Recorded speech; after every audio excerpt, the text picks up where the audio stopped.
Muy buenos días, agradezco la invitación para participar en este Congreso Nacional. Y bueno, realmente es como el resumen de todas las pláticas que hemos visto ayer y parte de lo que hemos visto hoy y alguna propuesta. Entonces, vamos a ver que pues cada 4 horas muere un niño por cáncer y esto es algo que nosotros hemos visto constantemente en muchas láminas, en muchas presentaciones, tanto de Seguro Popular como de nuestras propias instituciones. Y pues sabemos que en el mundo, o más bien existe una escasa estadística y en el 2015 pues todos nos basamos en las que dan los estadounidenses y han tenido pues 15,780 casos nuevos. En México tenemos un aproximado de 5,000 a 6,000 casos nuevos y de estos en los Estados Unidos pues casi 2,000 mueren. En nuestro país es un poco más, 2,300. Y específicamente cuando consideramos el grupo de los adolescentes y adultos, en Estados Unidos se ha clasificado que existen 70,000 nuevos casos. En México no tenemos idea. Sabemos bien que pues, el riesgo de morir es mayor conforme nuestra situación económica justamente se encuentra más comprometida. Existe la publicación de las guías de National Cancer Network, en donde ellos publican cuáles son las enfermedades más comunes de acuerdo a este grupo etario. Podemos ver que en el caso de las mujeres, el cáncer más común es cáncer de mama, a pesar de lo que habíamos estado revisando, cáncer de tiroides y en tercer lugar, cáncer cervicouterino. En el caso de los niños o de los adolescentes varones, los carcinomas o los tumores asociados a células germinales, seguido del melanoma y de los linfomas, son las 3 causas principales. Bien, entonces, ¿cuál es nuestro modelo más óptimo? Pues lograr la supervivencia. Todos trabajamos muchísimo para que nuestro paciente quede libre de cáncer. Y por lo tanto empezamos desde el diagnóstico, el tratamiento. Se empieza a poner un poco más complicado cuando justamente tenemos que hablar de calidad de vida, de cuáles son las complicaciones agudas y tardías y sobre todo la integración de la familia ante estos procesos. Y bueno, aquí yo quise poner a bien a mis compañeros oncólogos médicos y por eso los puse hasta arriba de la cadena. Entonces miren aquí justamente en esta balsa, en esta batalla, pues va el de quimioterapia específicamente en pediatría. Después los bien casi mandados al infierno de los de radioterapia por los efectos adversos y bueno, pues los cirujanos ahí le van echando ganas, ¿verdad? Entonces, pues en este proceso somos parte del equipo funcional inicial que va a intervenir en el tratamiento de los pacientes. Pues, ¿cómo nos ha ido en el impacto de la mortalidad? Basado en la reunión de coordinadores pues, de los hospitales acreditados, sabemos que en el primer año del diagnóstico la mortalidad va a aumentar del 7 al 11% y hasta el 23% cuando no se cuenta con un adecuado manejo de soporte.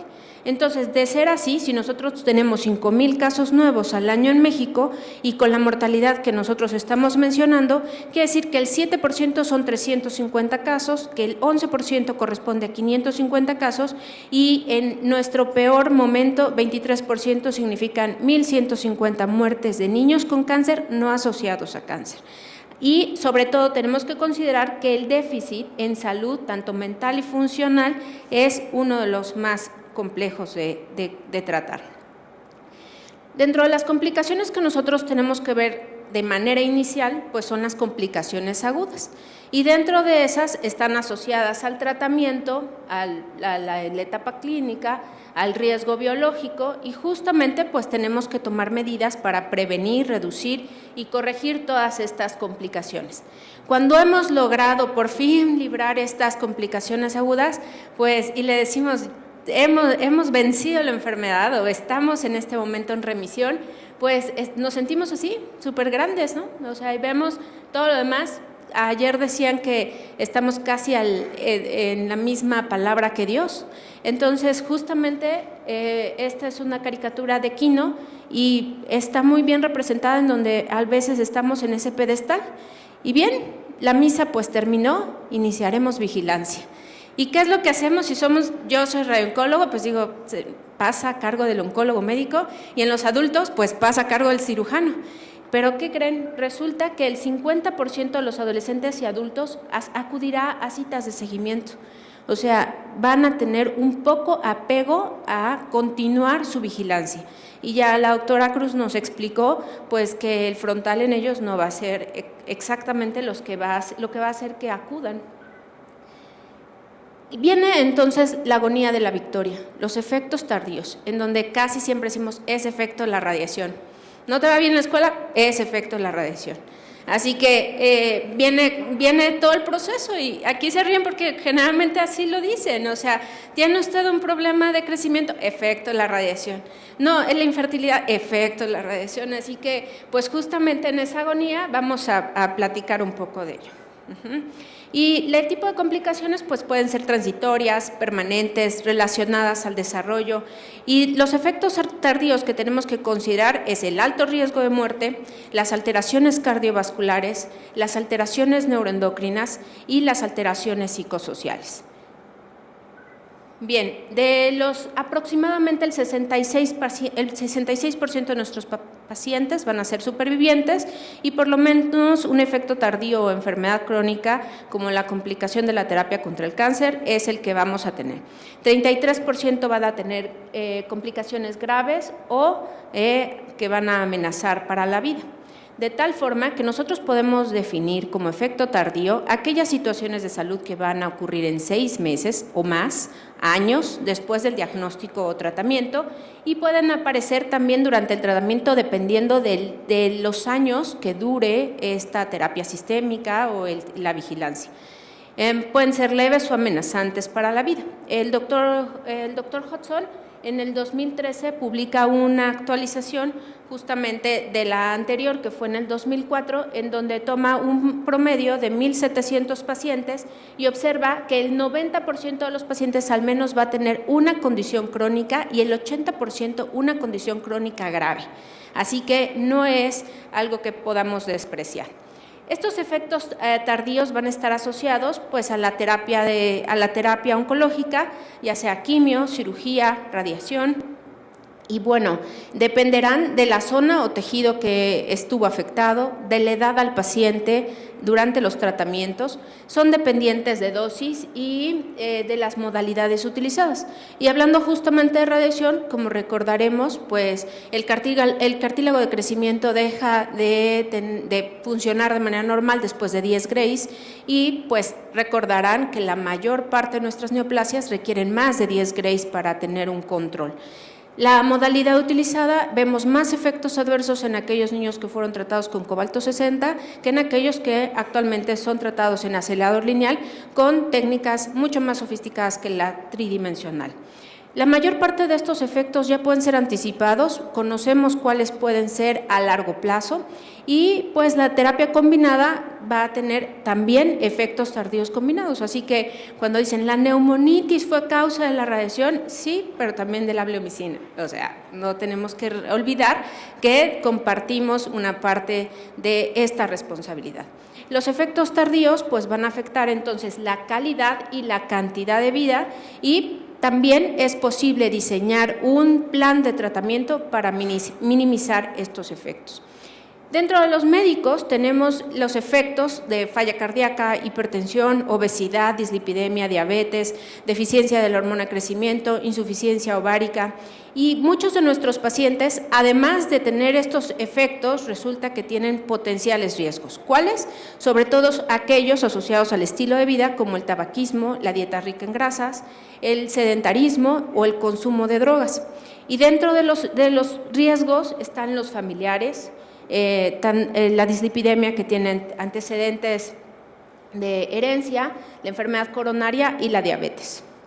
A nivel físico, pues existen algunos efectos que van a amenazar la vida, como la cardiomiopatía, la fibrosis pulmonar, las segundas neoplasias, y los que van a alterar la vida, pues la infertilidad, el déficit neurocognoscitivo, las crisis convulsivas, los segundos tumores, las alteraciones visuales o auditivas, las amputaciones, el dolor crónico, talla baja, asimetría y deformidades. Todos estos ya los hemos estado revisando o han sido mencionados en las pláticas previas. Y veamos, ¿no? Entonces, por ejemplo, esta es una complicación un poco más aguda, aunque la hiperpigmentación de la piel puede durar hasta 8 meses.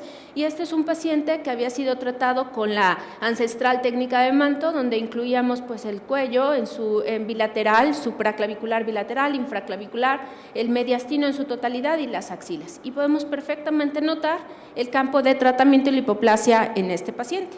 Otro paciente que recibió radioterapia a la órbita, podemos ver perfectamente esa hipoplasia en el hueso.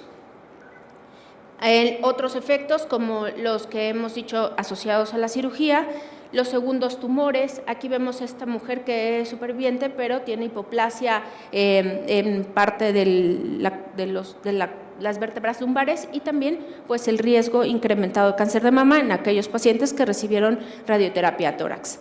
Entonces, siempre tenemos que valorar el riesgo contra el beneficio.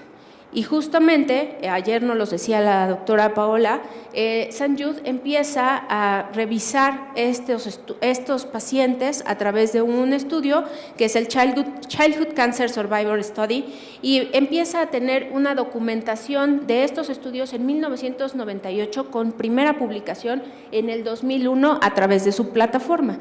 Es interesante ver que la mayor parte de los departamentos que estuvieron asociados a estos reportes no son médicos, trabajo social, epidemiología, psicología, psiquiatría, pero no están asociados directamente a una clínica oncológica.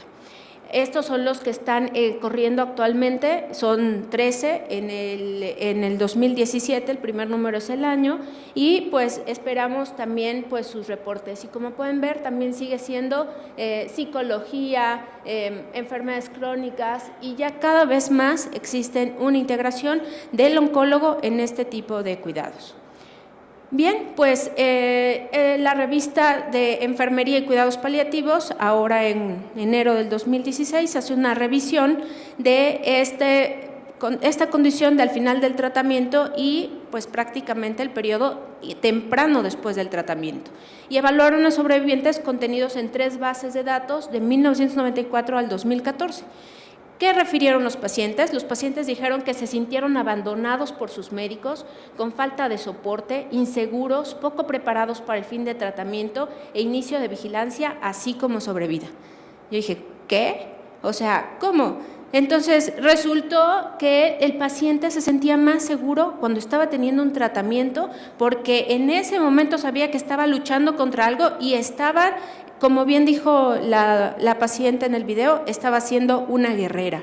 Pero cuando terminamos el tratamiento, realmente empieza esa ansiedad justamente o estar aterrado por la posibilidad de la recurrencia. Y también se evaluaron a los papás y los papás dijeron, bueno, pues nos sentimos con miedo, ansiosos, sin ayuda, desconcentrados, solos y, como les vuelvo a comentar, también aterrados por esa posibilidad de recurrencia y bajo constante estrés. Entonces, se les insistió que pudieran describir un poco más por qué tenían esos sentimientos y dijeron que había una percepción de falta de interés por el oncólogo por ya no estar enfermo. Entonces ya no me presta atención porque ya no tengo un cáncer, ya estoy curado. Y esa sensación de ¿y ahora qué? ¿Por dónde empiezo? Y también existe una falta de educación sobre los síntomas clave. Ayer la doctora Paola decía, pues me he vuelto médico hasta de la otitis, o sea, cualquier cosa, inmediatamente al oncólogo, porque probablemente sea un síntoma asociado al cáncer que yo no estoy considerando. Entonces, los sobrevivientes adolescentes y adultos pues no encontraban estrategias suficientes para explicar su experiencia ante el cáncer. Tenían incomodidad escolar, social, familiar y en todos lados decían que se encontraban fuera de lugar. Sus preocupaciones principales eran sobre la identidad, la autonomía, la intimidad, la sexualidad y los logros académicos. Entonces, justamente este modelo decía que prácticamente las preocupaciones durante el tratamiento continúan estando presentes después del tratamiento, a pesar de haber terminado ya o de encontrarse en vigilancia. ¿Qué concluyeron? Pues dijeron, los adolescentes y adultos antes de tratamiento pasaban el 30% de su tiempo en la escuela o en el trabajo, 20 a 30% interactuaba con amigos, el 15% solo con adultos, lo que incluía a sus padres. Desafortunadamente, al momento en que empezaron el tratamiento, el 60% de su tiempo es reemplazado por el tratamiento, sus secuelas y, ¿qué creen?, convivencia con adultos. Entonces, aquí una de las conclusiones importantes es que la relación con los padres, amigos, pares y personal de salud es crucial. Lo ideal es ser soporte, guía y dirección, evitando la sobreprotección. Entonces, justamente esta palabra es muy importante porque es lo que puede hacer que nuestro paciente pueda incorporarse a la vida o no, o si no, se convierta en una estadística más de estos ninis, en donde después de haber hecho un esfuerzo enorme, todo el equipo de trabajo, todo el equipo médico, el equipo de salud, resulta que lo vemos años después y que haces nada, o que se dedica a cualquier otra actividad menos a algo productivo. Entonces, el modelo que ellos proponen es o sea, es impresionantemente complejo y justamente es una clínica a la que se tiene que tratar de integrar con la intención de poder ayudar al bienestar de los adolescentes y adultos. ¿Qué pasa con las competencias sociales en este grupo de sobrevivientes o supervivientes de cáncer en la infancia? Resulta que, como siempre, en los Estados Unidos se mide la tasa de desempleo y aquellos que son sobrevivientes encontraron que el porcentaje era de 5.2 en hombres y 5.4 en mujeres. Pero los supervivientes de leucemia linfoblástica aguda en la infancia que recibieron radiación al cráneo, ya ven, la radiación es toda la culpable, las mujeres, el 35% estuvieron desempleadas y el 15% los hombres. ¿Cuál fue la limitación de 9.535 adultos supervivientes? Pues bueno, la limitación para la actividad física fue del 12%, tenían ansiedad relacionada al cáncer en el 13%, dolor relacionado al cáncer el 10%, afectación en la salud en general el 10% y la afectación de algún aspecto de salud en general el 43%. Aquí esto que les voy a platicar es ¿qué tantos de nuestros pacientes se casan? ¿Es algo como extraño? Que pudiéramos pensar qué tantos pueden incorporarse a una vida social, pero resulta que se evaluaron aproximadamente 10.425 supervivientes en el periodo de 1970 a 1900, no alcanzó a ver, y resulta que interesantemente, está interesante, el 32% de los supervivientes se casaron. Y de ese, el 6% se divorció, pero el 62% de los pacientes quedaron solos o nunca se casaron y lo interesante es que vivían con sus padres. Así que pues no hemos incorporado a estos chicos a que puedan tener ese desarrollo social suficiente para poder continuar una vida por ellos mismos. De la misma forma, la doctora Noé nos habló algo sobre esto, sobre la ideación suicida en supervivientes. Entonces, de un total de 9.100 pacientes comparados contra sus hermanos, que fueron 2.568, se encontró que el 7.8% tenía ideación suicida comparado con sus hermanos, de que fue el 4.6%. Recordemos que también los hermanos sufren con la enfermedad del paciente porque dejan de tener atención, dejan de tener cuidados, dejan de tener a lo mejor las mismas oportunidades económicas que el paciente que está enfermo, porque todos los recursos familiares, económicos, sociales se vierten hacia el paciente o hacia el familiar que está enfermo. En Journal Clinical Oncology se hace un seguimiento de 55 pacientes a través de 182 visitas, donde la edad media fue de 26 años, 53% mujeres, 58% tratados por neoplasias hematológicas, y resultó que el 19% había visitado un centro oncológico después de 2 años. El 31% alcanzó a terminar la preparatoria, el 71% no tenía empleo, o tenía un empleo, y no lejos del anterior artículo, 64% aún vivía con sus padres. Y esta es una revisión publicada en enero del 2016, la anterior era en 1999, entonces no han cambiado mucho los tiempos o las formas en las cuales nuestros pacientes responden a esta condición. El 43% presentaba un trastorno mental, como el trastorno del sueño, la ansiedad o cambios de humor. ¿Cuál entonces va a ser el plan de cuidados del paciente superviviente? Entonces tenemos que hablar con él sobre la información de su diagnóstico, detalles del tratamiento, qué modalidad de tratamiento le dimos, cuál fue su dosis acumulada, cuáles fueron aquellos eventos clínicos significativos en los cuales pudo haber tenido secuelas, la historia familiar, las recomendaciones de estudios de tamizaje de acuerdo a su riesgo. Entonces, el Children's Oncology Group va a tener ya unas guías en donde nos ayudarán para el seguimiento a largo plazo, y justamente también tenemos el Passport for Care, en donde es una herramienta basada en que sirve para justamente tener todos estos datos y que pueda ser de utilidad para el paciente y sus médicos.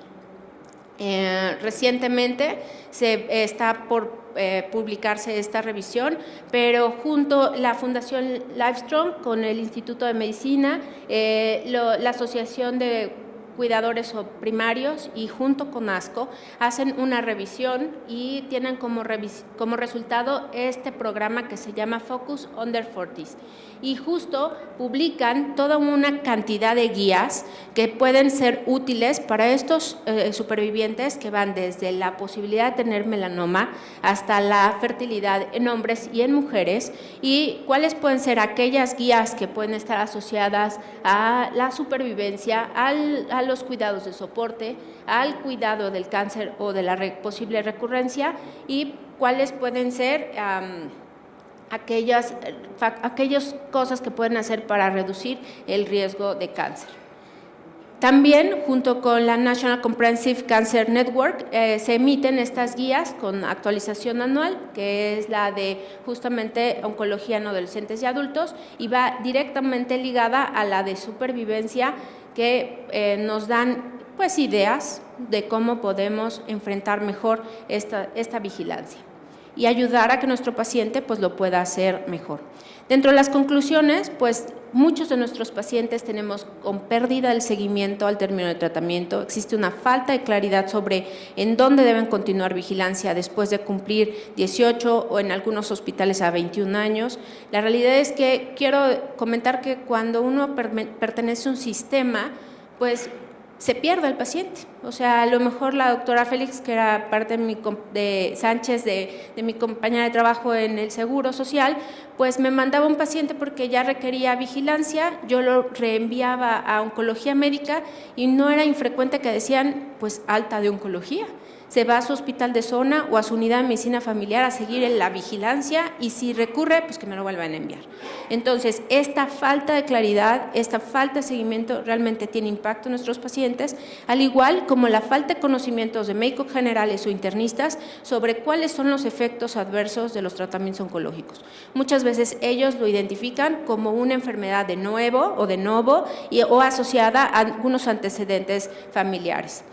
Justamente tenemos que hacer entonces esta transición que sea lo más programada posible, en donde nuestros adolescentes y adultos jóvenes puedan pasar a un sistema de vigilancia programado, ayudarlos a combatir el estigma. Recordemos que para ellos encontrar un trabajo, obtener un seguro de gastos médicos se vuelve mucho más complejo, así que tenemos que ayudarlos a que ese estigma se pueda sobrepasar, y también que no, al revés, no pueden andar por la vida diciendo soy superviviente de cáncer y eso pensar que puede tener alguna consideración especial, sino que tenemos que tener un equilibrio. O sea, esto solo fue una enfermedad, tratamos de ayudarlos a incorporarla a la vida, y eso va a poder ser a través de clínicas de sobrevida.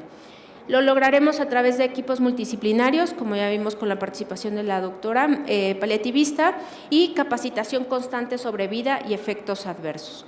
No olvidemos el screening, el tamizaje en alteraciones neuroendocrinas, evaluación neuropsicológica sobre la posibilidad de tener cáncer de mama incrementa dramáticamente en aquellos pacientes que reciben radioterapia al tórax, al igual como su riesgo cardiovascular. Tenemos que saber también aquellos que recibieron algunos otros medicamentos de quimioterapia, la posibilidad de toxicidad pulmonar, la tiroides, que es altamente sensible a radiación, algunas alteraciones colorectales, la infertilidad y las funciones auditivas. Tenemos que implementar en nuestros pacientes dieta, ejercicio, apoyo psicosocial prácticamente permanente. ¿Cuáles serían nuestros retos? Estudiar patrones de conducta entre la interacción del médico y el adolescente y adulto. ¿Por qué lo puse así? Porque casi no nos gusta ver adolescentes. O sea, de verdad, nos es difícil, los vemos en 5 minutos. ¿Cómo estás? ¿Todo bien? ¿Y qué? Igual. ¿Y cómo te fue ayer? Igual. ¿Y qué comiste? Igual.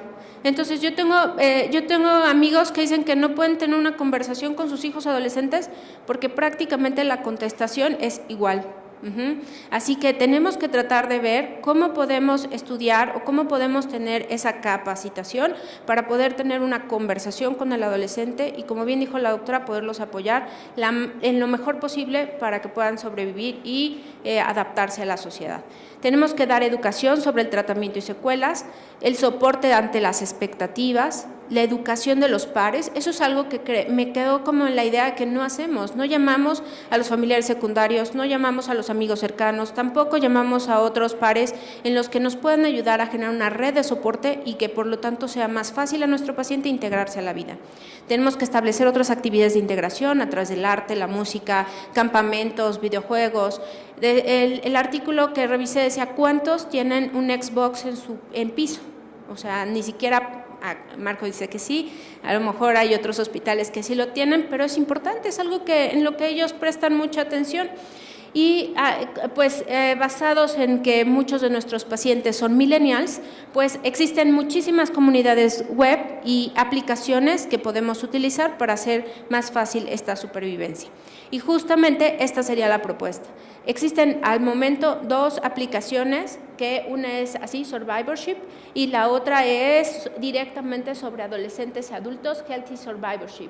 Entonces, nosotros creo que estamos en posibilidad de generar la plataforma y basado que la mayor parte de nuestros pacientes son millennials, pues que ellos solitos se pudieran dar de alta. O sea, no tenemos que estar pensando en que no tenemos un registro adecuado de las estadísticas en nuestro país, sino que solamente darles estas plataformas y ellos muy probablemente podrían ir complementando esta información. Justo uno de estos usuarios dice que pues su memoria estaba realmente, pero realmente mal. Así que el plan de cuidado realmente le ayudó a tener la mayor cantidad de información y que tiene aproximadamente de 8 a 12 diferentes médicos o gente de salud tratando de mantenerlos bien. Cuando hemos pensado que nuestros pacientes supervivientes pueden tener al menos una persona dedicada al campo de la salud que pueda ayudarlos a continuar la vida o continuar la integración social. Entonces, él dice, y todo eso me ayuda a que yo pueda recordar, porque realmente pues, son muchas cosas. Bien, pues ya para terminar, recordemos que nosotros empezamos con este Batman, entonces, y que actualmente ya está y no me gusta tanto Ben Affleck, pero prefería, a lo mejor prefería alguno de los intermedios y todavía nos queda mucho por seguir. Podemos ser los nuevos superhéroes de nuestros pacientes adolescentes y adultos. Muchas gracias.